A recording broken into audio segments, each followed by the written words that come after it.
All right. What day is it? It's Tuesday. It's Tuesday. My days are all over the place. I'm on leave, so I'm a little bit out of context here and that. So happy Tuesday, everybody. Welcome back. Another episode of Learning Tech Talks. I'm actually hosting this one live, so this is not a pre-recorded conversation. Gavin and I Don't swear. are right. That's right. We are right here. We are taking questions, taking names, all sorts of stuff while we're doing this. And so today we are going to be I'm talking with Gavin Woods. He's from Aurion Learning.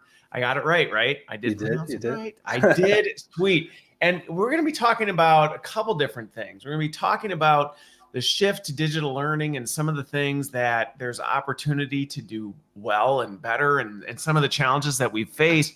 But we're also going to be talking about a platform called ByteKast, which is actually making it easier for organizations to do this. So it's a bit of challenge and technology all mixed together. But before we get into that, Gavin, we got to get to know each other a little bit more. We know each other a little bit, but the audience may not. So why don't we jump into this? Let's do a little bit of icebreaker, and then I'd love to hear a little bit more about your background.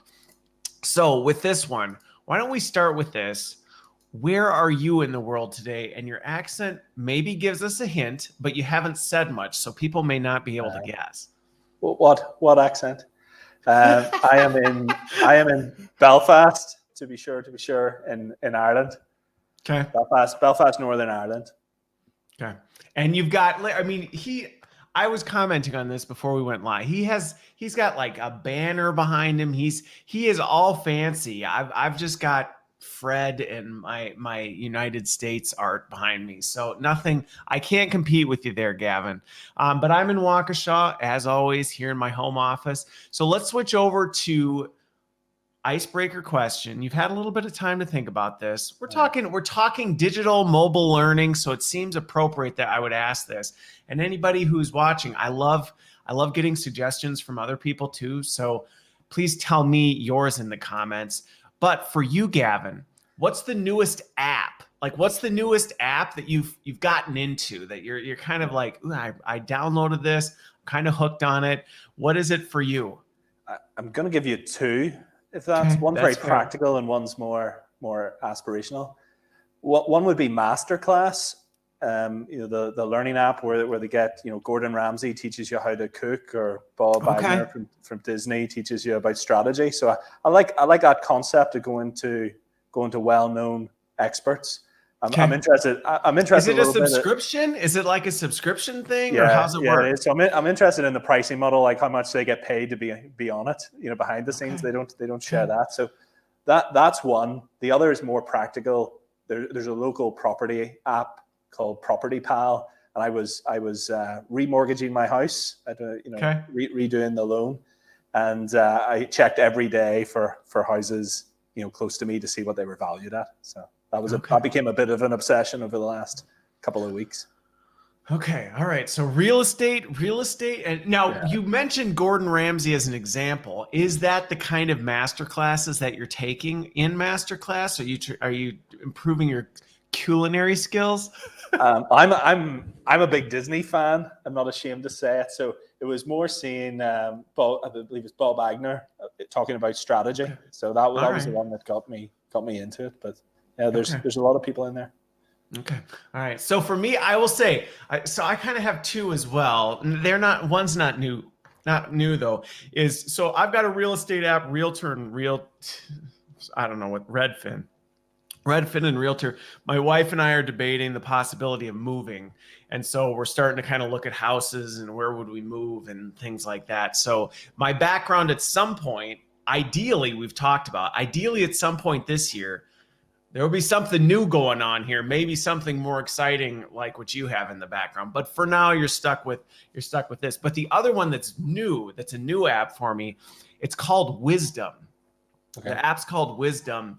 And, are you familiar with Clubhouse? Yeah. Okay. So I had seen Clubhouse. I'm on Clubhouse, but I never really got into it like some people did. But I did like the idea of social audio where you can just kind of download your thoughts on things and have a place to store it, and you can share it and whatever. And so I got invited to Wisdom to be one of their kind of like early adopters because it's still in beta. And I really enjoy it. My wife thinks it's nuts. She's like, you go talk to yourself. I'm like, I know, but these things are going through my head. It's just a chance for me to just, yeah, it's perfect. Like now I can speak these things out loud and whatever, maybe go back to it and refer to it or something like that. So anyway, pretty catchy. And again, people can join and things like that. So that's been the one I've been hooked on while I've been on leave, and it'll probably stick long after I'm back. So boss, I see Discord, we got Adobe Animate. So we got a couple apps. And for those watching, if you have some suggestions for cool apps, I would love to hear them because I love downloading things and trying them out. So anyway, let's shift gears, because otherwise we're just going to talk about cool apps, because we have a cool app to talk about. To be fair, we do have a cool app to talk about. But before we get into that, let's little bit of context, little bit of background into you, Gavin, and your story, your journey, because you're with Aurion Learning, but we're talking about ByteKast. So what's your background? So my background of about 16, 17 years in educational software. Mostly in a client services sales role. So actually with Aurion 10 years yesterday to the day. 10 years to the day. To the day. Wow. So I've been with Aurion. We specialize, as you can see behind me, in learning that works.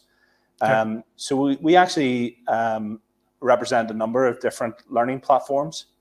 So that's where the link is with ByteKast. It's an exciting new offering. But our background is really working with some pretty big organizations, both sides of the pond, throughout the US, here in the UK and Ireland, further afield.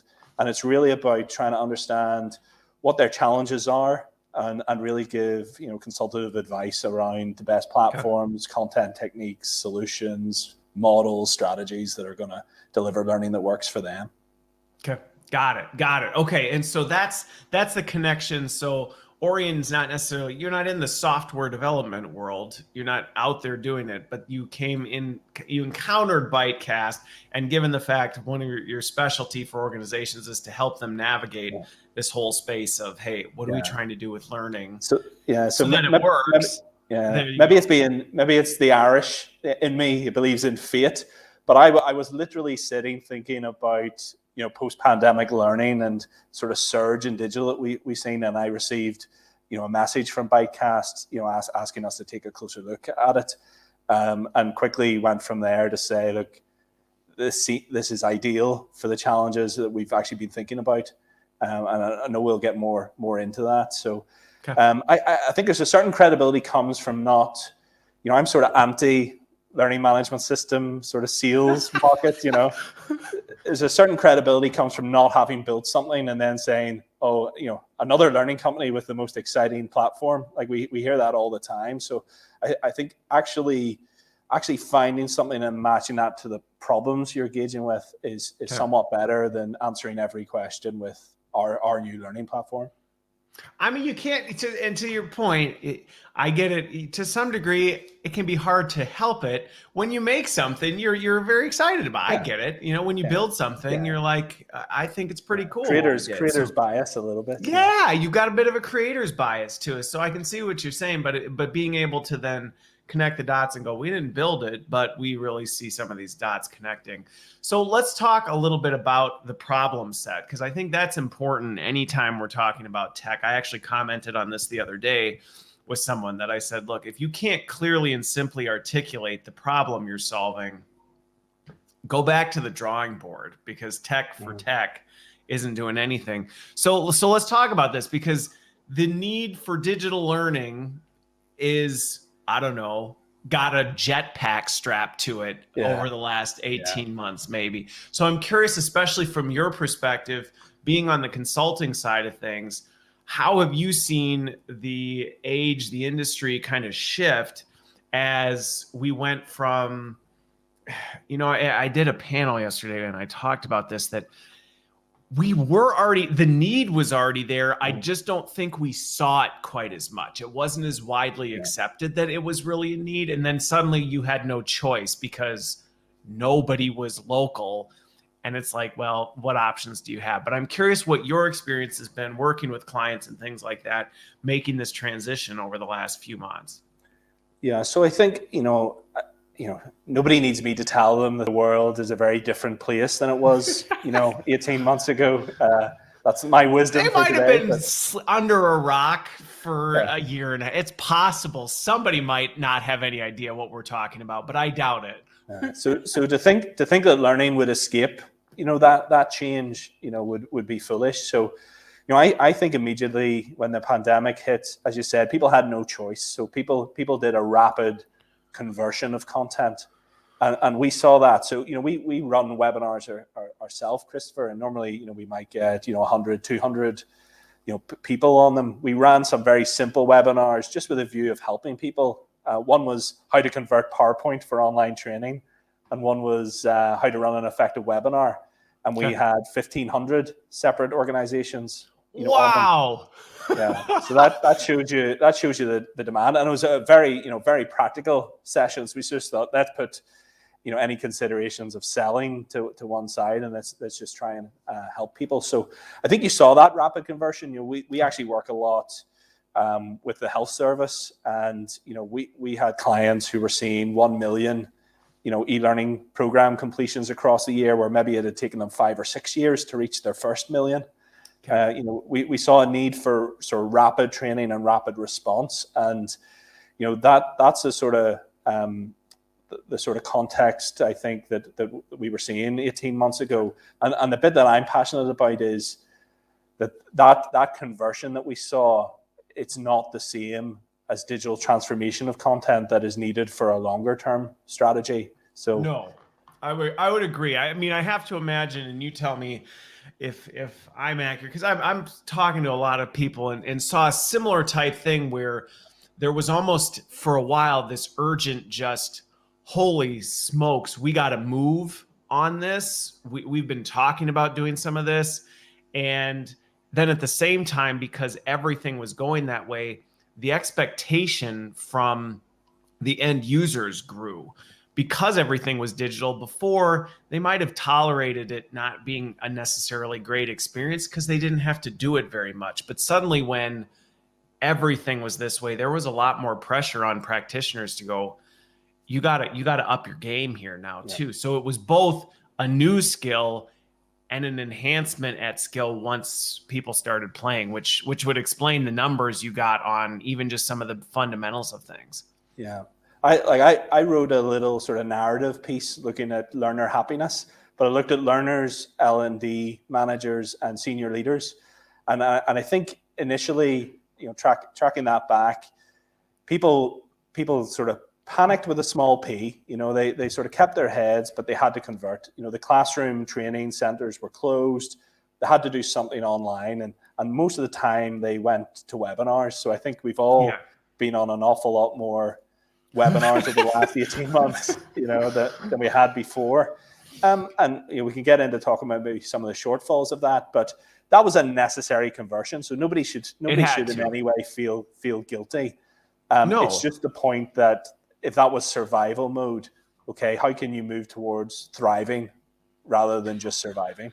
I think that's and again, you'll get used to this from me. I love jumping in like on things like that, because that I think is a really important point, because there were a lot of organizations that they had dumpster fires burning. I mean, the world flipped and they had to just shift, and that's messy. I mean, that was messy for a lot of organizations, and you do see in the industry sometimes there's a bit of an arrogance that comes along with it. And from my perspective, there's no point in even going there. Everybody was learning a lot of new things and having to experiment with new things, and was in territory they weren't really comfortable with.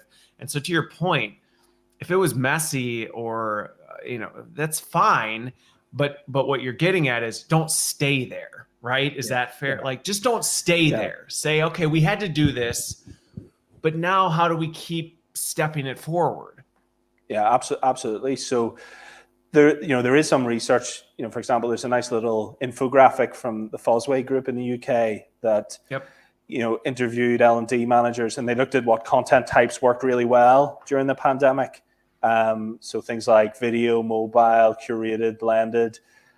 They also looked at the fact that 95% of respondents felt that L&D would never be the same again in terms of strategy, resources, and investment, which is probably a good thing. But they also found from their survey group that the better an organization's digital strategy before the pandemic, logically, the better they fared, during the pandemic. So it does bring home the importance for strategy, for investment, and even the most reluctant senior leader for digital is trying to prepare for the next global event that causes something similar. What we've seen. So it's definitely on the radar. And as a learning company, we don't take any joy in seeing people in other sectors who can't perform their roles. But as a digital focused learning company, it's certainly been a very busy 18 months. Okay. Well, and it's interesting on this one because this point of a lot's changed for us as a function. And I was doing a panel yesterday, and we talked about the fact that for a very long time, people in learning and development talked about, wanting a seat at the table. That's a term that's thrown around. Oh, we want a seat at the table. We want to be part of the conversation, things like that. And for a lot of organizations, whether they liked it or not, they got that seat, that opportunity came up. And the reality is, as you hinted at, it's probably not going anywhere anytime soon. Organizations have realized the sheer need for skill development in their orgs. They've realized that this whole digital approach not only works, but is effective as well. I guess those two are synonymous, but you get the gist.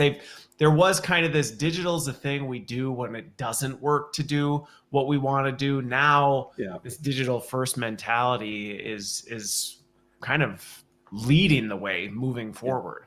So you've got a few things. So thinking about that, the general happiness, like I think senior leaders were really happy a few months in the pandemic with the response of their L&D teams. And I think everybody was happy.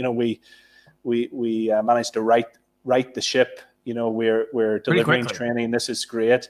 But we certainly saw anecdotally, as the pandemic has sort of dragged on, is still not over, in significant parts of the world, the sort of luster, particularly off, the chalk and talk webinar, it sort of started to wear off for everybody involved.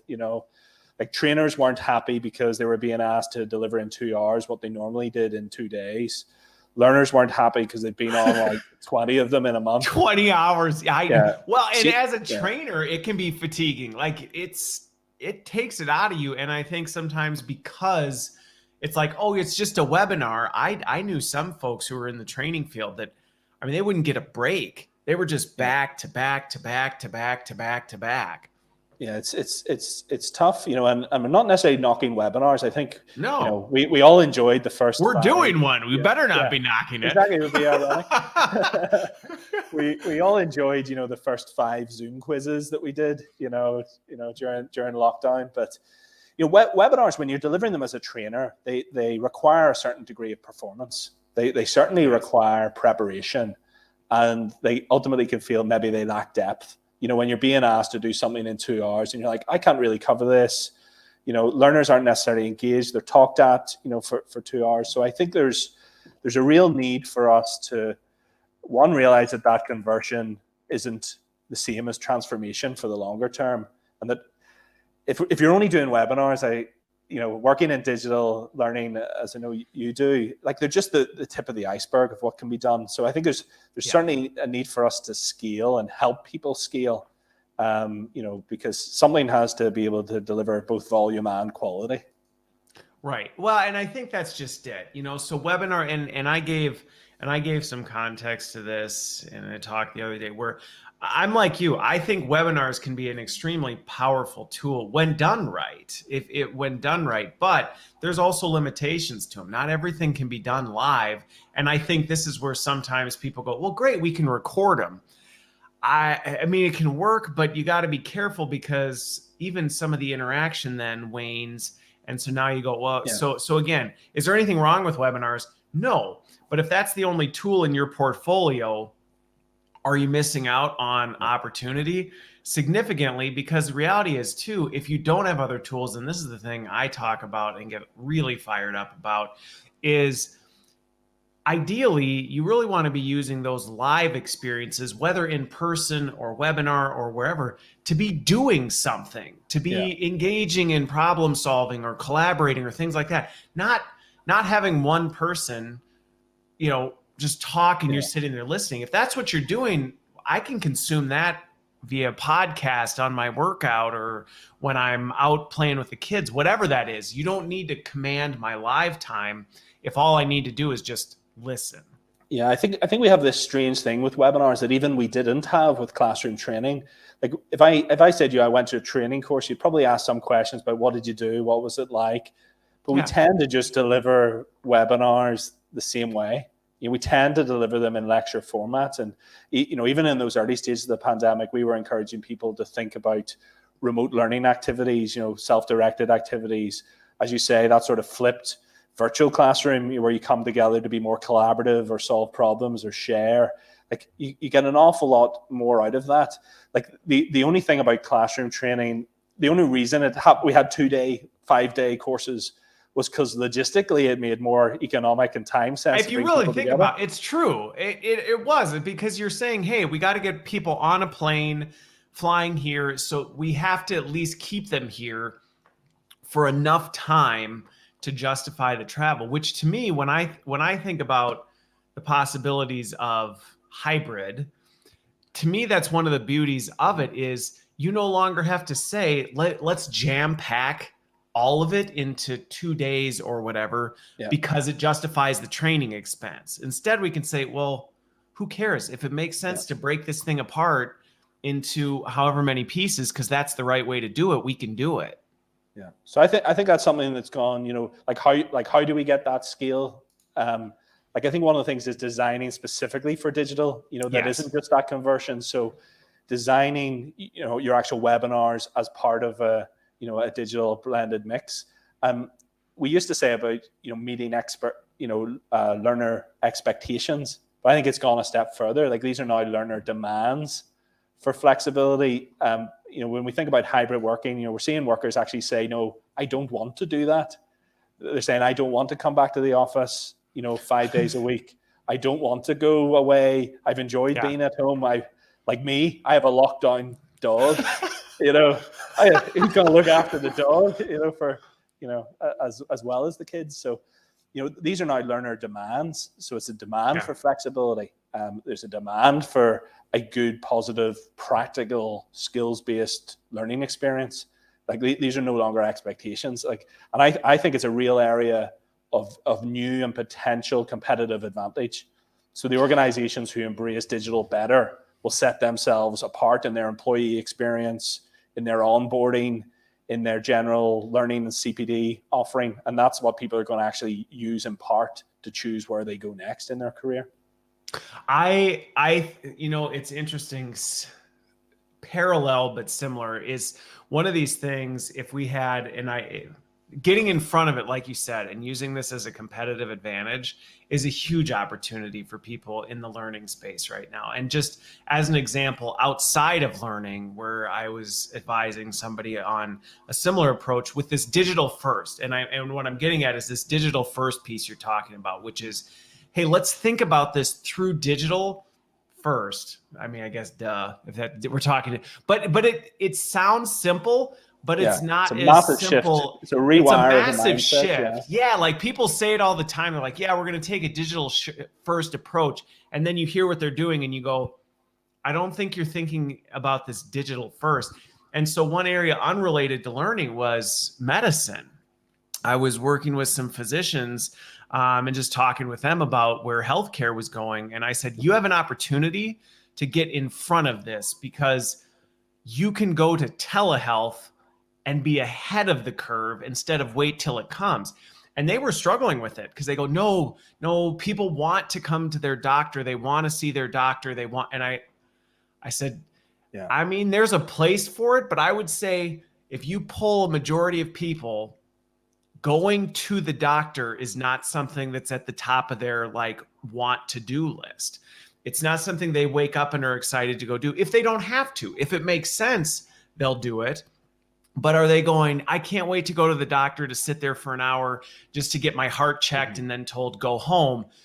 And so I said, so telehealth's really an opportunity. You can either wait until everybody else is doing it and now you're catching up, or you can be the first to go. And that's really what we're talking about from learning and development. You can wait and kind of hope that things kind of swing back and you can kind of survive, or you can say, no, the world's not going back. We're going to go digital first and really make the plunge and then accelerate things forward. My learning background was in economics. So you spent a lot of time looking at, bell curves and different types of chart. And I think we've seen a massive sort of shift in the bell curve of learning. So a lot more people have been brought in as consumers of digital learning through necessity. And not all of that can possibly find its way onto the radar of even the most efficient and proficient learning and development or digital learning team. So this is a whole level of learning within an organization that doesn't necessarily have to be, mandatory programs, mandatory compliance training for everybody that L&D is historically focused on. There's things at a project level, there's induction and onboarding at a team level. Even in healthcare, there's things like patient education. So we're seeing really broad applications and people really quite hungry for things that feel very achievable, things that lower the threshold of time, effort, and cost involved in responding to learning needs. And that's a little bit of the context as we'll move on to talk about ByteKast. That's the kind of context that ByteKast really fits in terms of being achievable, helping people deliver volume and quality and respond to these learning types that are going to be set up for post-pandemic learning. Okay, so let's actually start transitioning, because I think we can. I'll be able to pull these together because there's a couple other things I was going to hit on, but I think it'll naturally play itself out when we start talking about this. So let's talk a little bit about ByteKast, because for anybody who might just be joining now and listening in, this isn't, Aurion Learning's not a software company. So, but you're out there helping people learning that works. You're doing that side of things, advising and consulting with organizations, and you came across this. So I'm actually really curious, because you said once you encountered it, you went, hey, this is something that we should really pair up with. What were some of those gaps that you identified that you said, you know what, why bother going create something on our own, or why do this? I think we found some. What were some of the things that gravitated you towards it? Sure. So, as a little bit of the background, Aurion as a learning company, we build custom e-learning courses. So we design custom e-learning courses for all sorts of organizations. We're talking hundreds of projects a year, everybody from FTSE 100, Fortune 500 clients to even local charities. So it starts from that, being in the learning tech space all the time, using different offering tools, using and offering different learning management systems. So we offer, we have 170,000 learners on one of our enterprise grade platforms that we provide for clients. So we sort of know that space. But we did sort of feel in the post-pandemic world that the threshold of the traditional LMS and potentially designing a module over a series of weeks or months, whether that's an internal team or with an outsourced partner, it took longer to put things together. So webinar was, like, I wouldn't say the only, but almost seemed like the only way for short-term rapid response or more achievable training, and people were gravitating to that. Okay. No, and so I may kind of unpack this as you're saying, but because I've seen this as an issue for organizations as well, where they needed to move quickly, and the traditional digital learning content, let's say a traditional e-learning, that anybody who's been in the space for very long knows that's not something you stand up overnight. Typically, there's a effort that goes into it. There's review round. I mean, there's a decent amount of stuff. And so for speed, you're saying organizations were saying, well, webinars really is the only thing we can do that stands up fast enough that we can get out and actually deliver. Is that fair? Yeah, so the speed aspect was certainly something early pandemic, but I think it's a bit broader than that. It's really about achievability. So, time, effort, and resources, and recognizing that organizations actually have a lot of expertise and content internally, that learners are looking externally as well for sources of trusted content. And it's how do you bring all these things together in a way that doesn't have to be solely the domain of a central learning and development team. Are you suggesting that corporate learning and development doesn't have all of the training content people need for everything?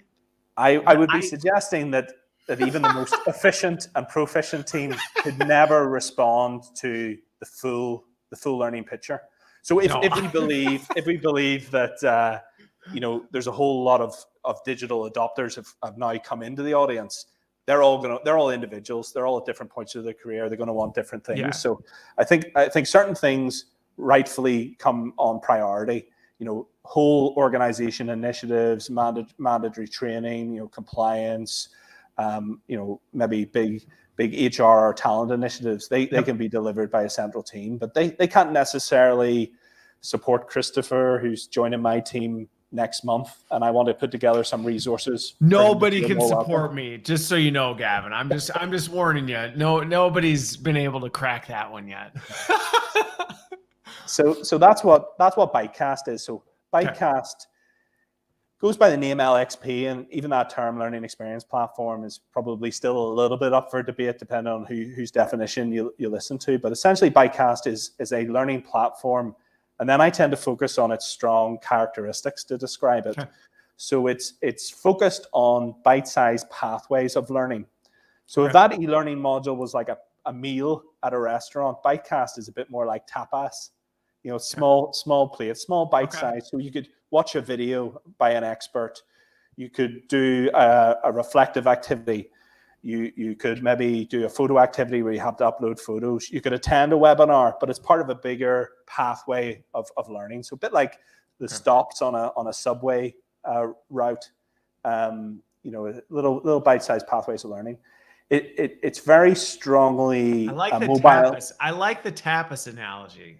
That's my go-to analogy. It's a good one. Instead of sitting down for some huge steak, potatoes, and this massive meal type thing, it's small little plates that get you where you need to go. So I actually went for tapas. We had a long-awaited date night in our house. After finally got somebody to babysit. They were able to come across. So the thing about tapas is you actually eat more. I'm not a small guy, but you eat more. You can consume more because it's more manageable. It's more achievable from a learner perspective.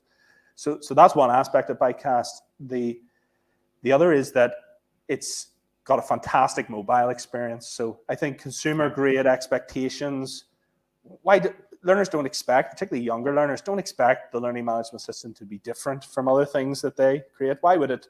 I hate the phrase the Netflix of learning, but why would it not provide a consumer grade experience? So with ByteKast, organizations actually get their own branded learning app. So there's a desktop version, there's a progressive web app, and they get their own branded app in each of the iOS and Android app stores. Okay, so it's a white label. So it's actually white labeled to the organization. So you're putting learning then directly into the hands of those that need it. And then there's a few things around how it handles content types. So very big on curated. You can pull in streams of podcasts. You can pull in your YouTube channel for public or private. It's really strong on video. You can curate in external content as well. Yeah, absolutely. So you don't have to reinvent everything. So again, lowering the time and lowering the threshold of getting a really well structured effective pathway of learning out there to people. Okay. Got it. So the goal of this, and now is there, because this is one of the other things that I'm always curious about from an authoring standpoint. We talked about the fact that one of the challenges sometimes is that the knowledge or the capabilities not necessarily always in the learning and development team's hands. It might be out in the workforce. Now, is there the ability to, and again, we can probably pull it up and just kind of talk through this because I'd love to see kind of more of the detail behind it. But is authoring or content authoring part of that process as well? Yeah. So, I think the starting point is you acknowledge what an organization may already have. So you can pull in any SCORM or any tin can e-learning module and have that as part of your ByteKast pathway. So you don't have to reinvent the wheel. Okay, so if you have something, you can use it, but if Yeah. you're creating new, you don't necessarily have to use what you've always used. So there is an authoring tool within ByteKast that is specifically designed for producing microlearning, for producing really mobile friendly content. So you can produce things that look great, but not everything. You sort of want to say some things can be cheap and cheerful if you want them to be. You know, if you want to put 3 PDFs, record yourself on your phone, record a session like this, put that into your pathway, author some questions to go with it, author a certificate or a reward, maybe for a free coffee for having completed the learning. You can do that, and you could probably get that done in under 45 minutes. So you can be really, really rapid, but you can, put more effort into authoring microlearning modules or authoring e-learning modules inside or outside ByteKast and put them together. So we've actually ended up having 3 different tiers depending on the preferences and the learning services that an organization might want and help in creating things. So it can be a real flagship initiative, but it also for, I think, particularly smaller organizations, can be a very achievable, quick fire way to effectively structure and deploy content, because you make changes to that content, you press one button, it's deployed to each of the app stores and the desktop version instantly. Okay. Well, and I think the reason I bring up this concept of user-generated content is, in many ways, and I think this is an area that the tech is starting to mature, but there's still a lot of opportunity for it. So I get a lot of L&D organizations, they have their tool sets.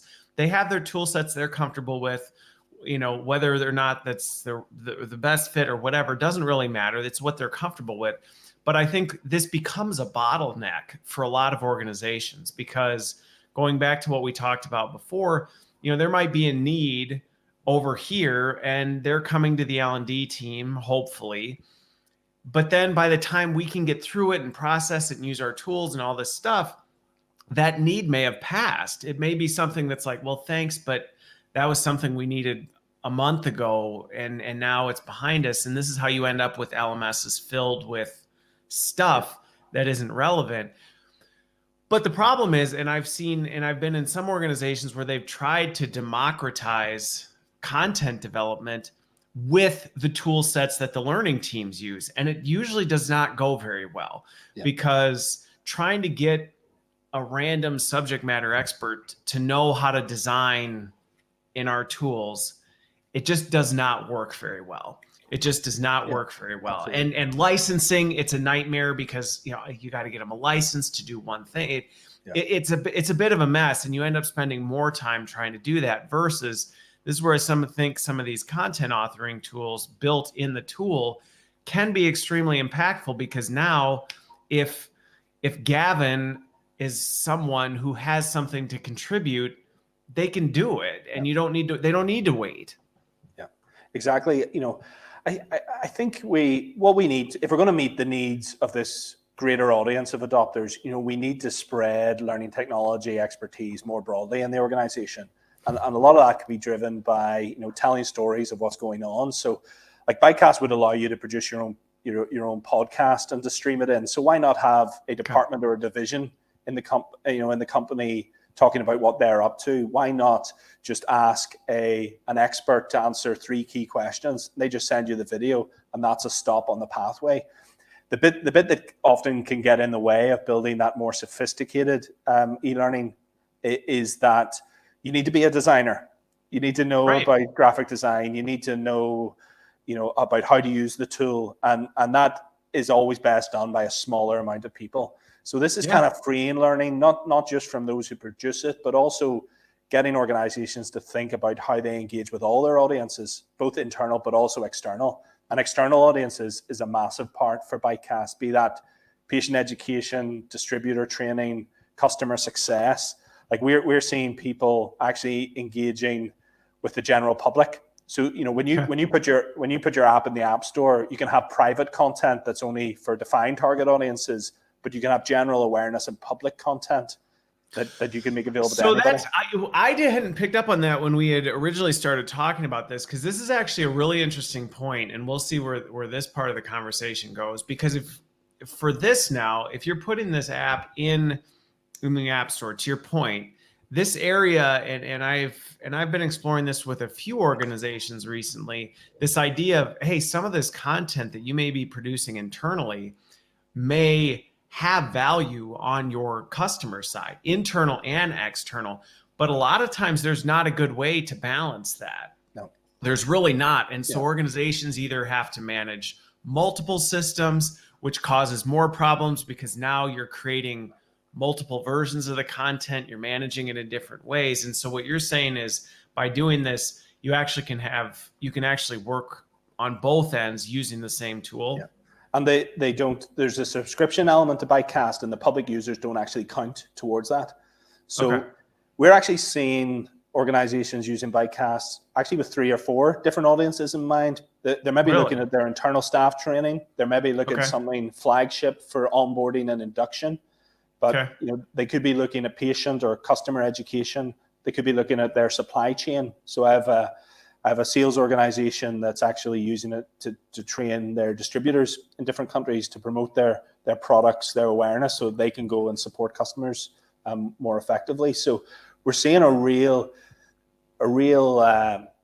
breadth to the use cases, but we're also seeing engagements with people who wouldn't count themselves as traditional L&D people.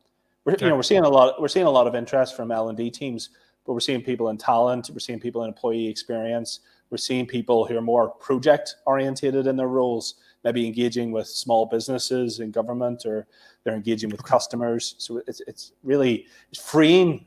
I think some of the learning technologies, for outside of the traditional confines of being an internal L&D HR led initiative. It makes sense though, because this is a opportunity area in organizations, and I've seen this time and time again, because, and this just goes back to some of the limiting tool sets that organizations have, because other parts of the business, when you start talking about change management, digital transformation, you start talking about some of these things, everybody in the company is working on this stuff. It's not just L&D. It's not just one. Everybody's doing something with this, but in many regards, they don't.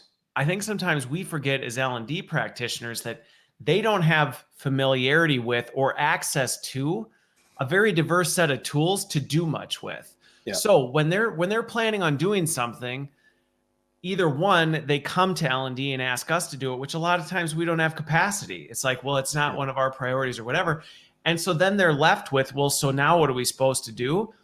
And then they go to the problem we talked about earlier, which is, well, I guess we'll just do a webinar, or I guess we'll just send out a PowerPoint, because that's really the only thing we have in our tool set. And what we're saying is, it doesn't have to be the case. Yeah, L&D teams work really hard. Spend a lot of contacts, a lot of friends. We spend our time working with that part of the business. But we have seen a shift over the last couple of years to working more widely across organizations. And I think if somebody comes passionate about learning with a learning need, it's really heartbreaking a little bit that they would be turned away. So I think trying to find new technologies and tools that harness that enthusiasm, maybe channel it and structure it, because we want to provide effective learning that works, right, ultimately. We don't want it to go too far off the rails, which is we don't want to go off the rails. Sometimes. But I use the analogy: if you can teach somebody to catch fish, they can feed their family for a lifetime. So why not equip a manager, equip a project owner, equip a head of customer success or patient education with the tools that they need to deliver something that's achievable. But ByteKast also, I think, elevates a little bit, because it provides this fantastic sort of bucket to put your content in, and a good experience, and it tracks and it reports, and it gives you both traditional LMS analytics, but also engagement analytics. You get a lot of insight into how maybe customers are engaging with your content, the profiles of them, things like that. Well, which again, and if you're game, we might be able to pull it up so we're sure. Talking about it a lot. But one of the things that you bring up with this, that again, I think as you start thinking longer term with some of the stuff you're trying to achieve, we in the field often struggle with the rest of the organization not understanding what we deal with, what we go through, but also some of the realities that, hey, a lot of stuff gets created that end users don't necessarily find value in. And we're explaining it from our perspective because we have that visibility. But I think what you're talking about is democratizing some of that, which can actually help the organization be better as a learning organization. Because if you can get your project leaders or your people leaders or whatever to start going, I have this great idea for learning and I think it's going to change the world. And they make it and then they realize, oh, I guess maybe it wasn't really that impactful or people weren't getting any value. It's going to help people think twice. So it's not only about getting more people to learn, but also teaching people to be better leaders of learning, because that's really what we need as an organization. Is we can't have everybody relying on learning and development. We need to actually be making learning professionals everywhere. Yeah, so that, we're passionate about the concept of learning spaces. We've used, some of our custom learning portal projects for clients. So I think getting more people involved as champions of learning within an organization. So like a big part of ByteKast is about learning comms. So you have your pathways of learning. They're more you're structured, but you also have a discover section, and there's where you can access both either internally created podcasts and streams, either audio or video, but also externally curated. You can also bring external websites into your pathway as well. So there's a big part, and I think an exciting role, say for a division leader, to outline, from a learning comms perspective, what are the lessons we really need to learn for the next quarter? What stories can we share? And each department having their own podcast that streams through that people can subscribe to, or centered around initiatives like well-being or safety, whatever those are. So it's not just an e-learning course anymore. No, it's not. Lots of options. And this is, again, going back to this is us trying to help the organization learn how to fish. And I think sometimes there's this territorial nature where we're afraid of, well, what happens if they figure out how to do it for themselves, or what they're not going to do it right, or will they still need us? And to me, I say, I've never been in an organization where we've gotten really good at teaching people how to fish, where we still aren't adding tremendous value, because it allows us to almost be the center of excellence for everybody, and it scales. Yeah, absolutely. And as a company, we're for some organizations gives them other options, but it in no way marks the death knell of corporate and workplace e-learning creation, because we're sort of betting on that as a company ourselves. That's a big area. You got some skin in the game there. We just know with this increasing audience that not everything gets onto the radar of the central L&D team, and not everything reaches that threshold, be that for time reasons, be that for resources, be that for other, equally valid strategic priorities. So, ByteKast fits into that either as a replacement for a traditional LMS or as part of the ecosystem that is just bringing other content types, is bringing that scale and volume and quality, but it's giving other possibilities to sort of meet that surge in demand. Okay. So let's do this as we finish this up, or as we come into the final stretch. Why don't we pull it into the feed and just kind of walk me through what we're looking at, so people can kind of see. Yeah. So this is literally off my and things like that. This is off my own phone. So we're going into an Aurion branded app. So this will be an Aurion branded app. You come into your dashboards, kind of uses the Apple Rings concept. It shows you your progress. It's your latest pathway. You can be on more than one pathway at once. The actual pathway itself is kind of the stops on the subway. This is just a little milestone introduction. But you'll see as we go back to the pathway, you can only access certain rows as you progress through activities. So they can be optional or required. This is, for example, an article that was built within ByteKast, similar to one we have on our website. We have a podcast here that we Welcome to the Learning the Works podcast. A little bit tongue in cheek. And we have a little ByteKast video. So that could be an expert interview. You've turned this off there, that's great. So you're pulling things together quite easily, and that then unlocks the next row. So as we see down below, the rows are grayed out. And so I'm going to back up 1 second on here real quick. Let me see if I can do this without messing it up. We'll see now. Okay. So this almost little roadmap grid that you're creating here, this is actually part of then the architecture design for as you're designing the experience journey, correct? You're actually kind of mapping this out and saying, okay, if I were to get somebody from point A to point B, I think it looks like this, kind of like an actual map versus just a list of things of saying, hey, you might go here, you might go here, you might go here, and you can choose what is kind of a, you need to go here versus, hey, you have the choice, here's something that you may find relevant. So you'll see there that first activity we've done is contributing to the little padlock beneath to unlock the next level. Now activities can be optional or required, but you can change the order of those vertically and horizontally. So it can be as easy as uploading a PDF, creating the activity. It'll take you about 45 seconds to add an activity to your pathway. So you can have pit stops that are e-learning modules where you get a little bit deeper into a topic. That's just a little podcast we put together. We're actually streaming it in from Apple Podcasts. You have a video that we've uploaded, so that could be an expert interview. So it's all about the application of these tools and content types to your particular topic areas. Could be an expert interview, could be a story, customer story. We have a little audio check-in coming up just from one of my colleagues. You could encourage learners, or you could ask them questions then about that audio. It could be a scenario. This is a video. I think we recorded this on our phone last week at an event.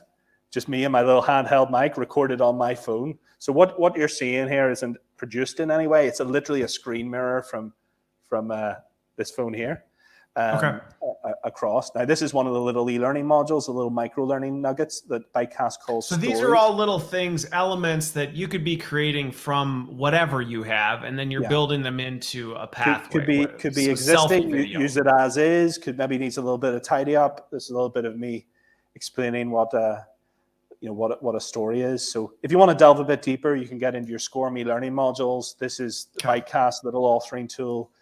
You'll see I'll just flip up. It goes through different types of interactions. You have quizzes in there. There's card games. There's text and image slides. So there's a number of sorts of different things, pre-built elements that people can choose from to be able to say, okay, I'm creating a pathway. And again, this doesn't necessarily mean a learning and development person. This could be a subject matter expert that says, this was deliberately designed by me for today. I don't claim to be a designer. I'm fairly tech savvy, but anybody who has any familiarity with tech can put a pathway together in ByteKast. It is not the preserve solely of a designer. Now, there's some bits that you can enhance. Maybe get a designer to help you, get a nicer version of your diagram or something like that put in. So that's a little sorting quiz. So, but I'm just even thinking with templates. I'm just thinking even in terms of, and I'm pausing it here. I'm gonna jump back and maybe we'll bounce back to it here in a second. This could be something that, because I saw, you can embed audio or you could embed video type of a thing. So if a subject matter expert wanted to create a little micro pathway for something, they could take their phone and maybe just record themselves sharing something. They pop it in a pathway, and then maybe they put a document that has some relevant support, and then that's it. Yeah, and it's like, there we go. And now that that's taken care of. As a company who spends a lot of time, working with organizations on design, that's where I think the freedom, there will still be flagship projects where somebody wants to, put more time, effort, design expertise into designing content. But some topics, it's perfectly acceptable. As you said, record yourself on a video, create some questions, use those 2 PDFs that you have, pull in that podcast from the recognized industry expert. Maybe say you want people to watch minute 1 to minute 2.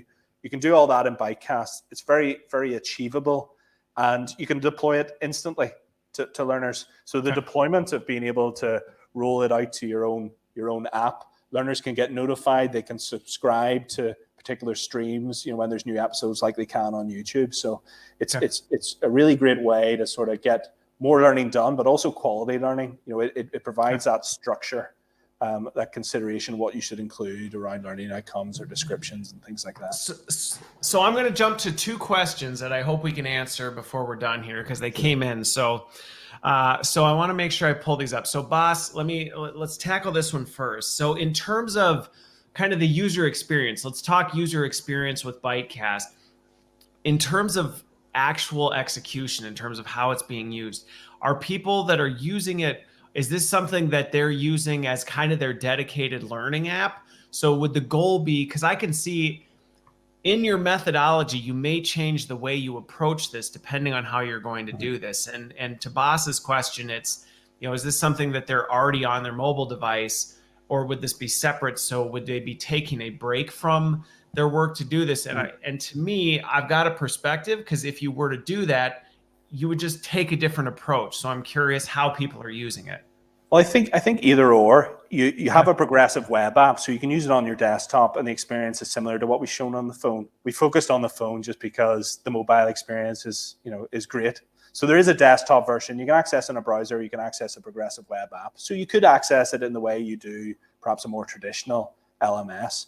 But we are seeing that learners are actually learning at all sorts of different times. Part of that is on the job, and maybe even having a how-to piece of content beside you while you do something else on the computer. Others are saying, okay, I really want to do that training, but I want to take ownership of myself. It's not just because the company told me I have to do it by Thursday. It's because I want to do it. I want to develop new skills, and we're seeing a big surge in talk about skills and skills development. So people are doing that on all sorts of different devices. So I think it's just about meeting that. It's really about flexibility. It's not necessarily one diktat, but I think ByteKast does have a particularly good mobile learning experience. So if you did have an external audience, for example, that you knew was predominantly on mobile devices, or you couldn't assume had desktops or laptops, it could be ideal for that. But equally, if you had internal staff training and they're using laptops, well, they could use it on that as well. It's about flexibility rather than necessarily a mandate. Well, and I think the way I think about it when I think about some of these things is, and it'll actually tie to the next question. So we'll see how I thread the two together. But it's really being intentional as the person in charge of architecting this in terms of how are you thinking about it being used? Because I look at it, I've seen implementations of technology like this that doesn't have this user-generated component. And it doesn't necessarily work very well because you're asking it to become the place people to go to learn and to figure things out. Yet it ignores the fact that a lot of that learning isn't within your control. And so then you're going, well, come here for everything. And people go there and they realize, well, but not everything's there. Or if I see a gap, I can't contribute to it. So how can you really say this is the place for learning? And so I think it's one of those things. There's some definition that you have to do first to be able to say, here's how it should be used. Yeah, I think part of it is what is an organization's starting point. So, for example, some people will have a well-established enterprise-grade LMS. Now, there's stats floating around to say that most of them aren't actually happy with that LMS, but they can't get rid of it because it's sort of sticky in their organization. So they might have some regulatory requirements holding them to it, something like that. So there is an option with ByteKast through webhooks to write back to a central learning platform. So it can sort of deliver some of the things that maybe your traditional LMS isn't delivering for you. But I think in a lot of organizations, we will see people sort of reimagining their learning and using something like ByteKast instead of the traditional LMS. In others, particularly bigger organizations, there might be, it becomes part of that ecosystem. But I think getting people learning in any sense is part of the ingredient needed to have a learning culture. So I think if you can give them things outside of your organization that they can access, they don't necessarily have to be censored or pre-approved by you. They're there, take of it as you will, TED Talks, Tony Robbins, if that's your thing, but whatever it is, allow people to explore what's interesting for them.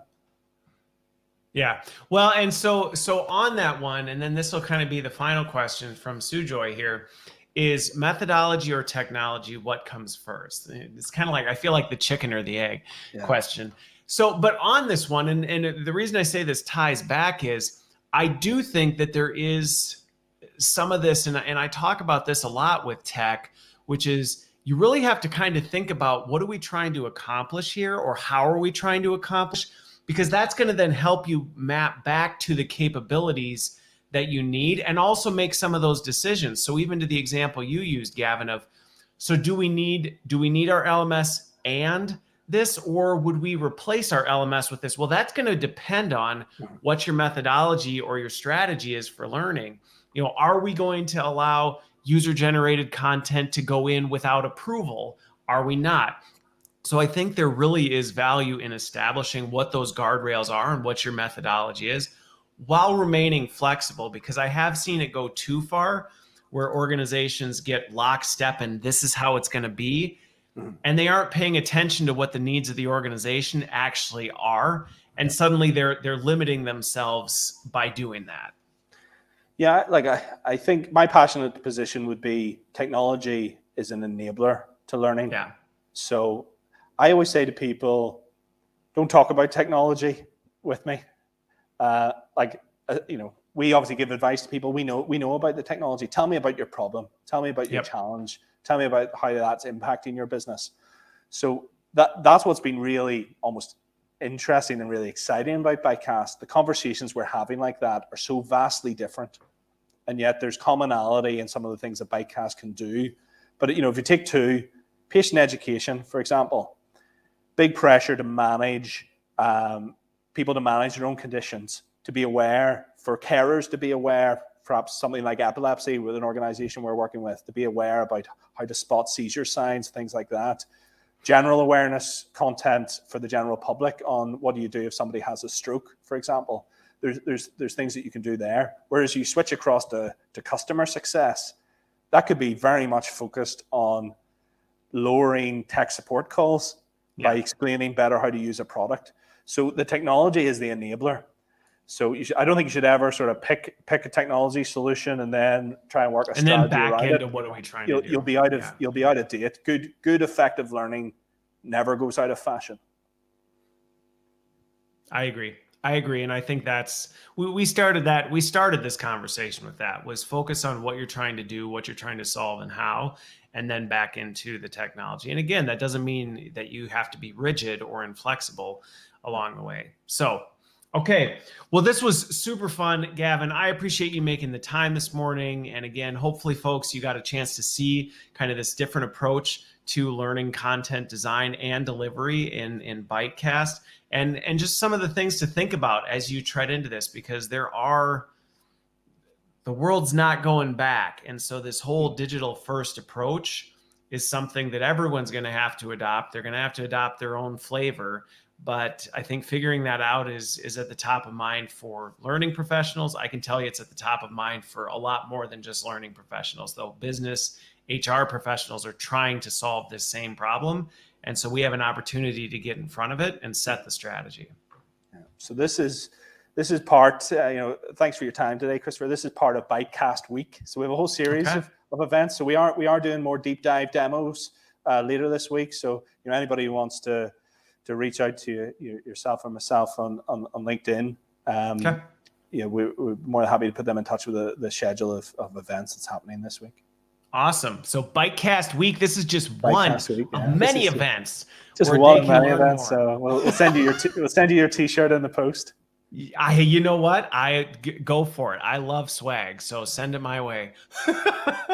All right. Sounds good. Well, thanks so much, Gavin, for being here. Thanks everybody for tuning in. And on speaking of different learning mediums, Friday, I'm talking, I won't be talking live. I'll be streaming. It's my last pre-recorded stream, but we're talking about podcasts, which is one of the topics we talked about in here. And how can you include podcasts as this different style of content to actually do this? And so now these underused, I'd say underused. I 100% agree. I've been using enterprise podcasts for a while and am surprised how little utilization they get. So it'll be a good conversation.